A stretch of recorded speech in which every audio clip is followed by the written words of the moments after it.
Welcome to McPlum, simple solutions served daily. You start by picking the right image and confirming resolution. This matters because a mismatched size will blur or crop the art. Once chosen, save the file in your Pictures folder so you can find it quickly, and make sure apps are closed to avoid slowdowns. You should also check orientation, landscape versus portrait, so Windows or Mac OS won't auto-crop. Now open File Explorer or Finder and navigate to the Naruto image. We'll set it as wallpaper immediately. You'll now apply the image using your operating system settings so it displays correctly. On Windows, right-click the file and choose Set as Desktop Background. On Mac OS, open Desktop and Screensaver, add the image, and pick the display. Make sure to adjust the Fit option. Fill preserves look but may crop. Fit shows all but adds borders.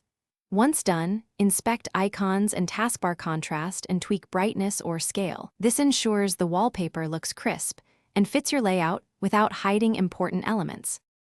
You finish by optionally applying the Naruto image to your lock screen so the theme is consistent. Go to Lock Screen Settings and select the same file. If the wallpaper appears blurry, reopen the original and confirm it matches your display's native resolution. Resize in an image editor only if necessary. If the desktop refuses to update, restart the desktop process, Explorer on Windows, or relaunch Finder on Mac OS, and make sure file permissions allow reading. This usually resolves stubborn applications. Thanks for watching. Stay juicy and subscribe.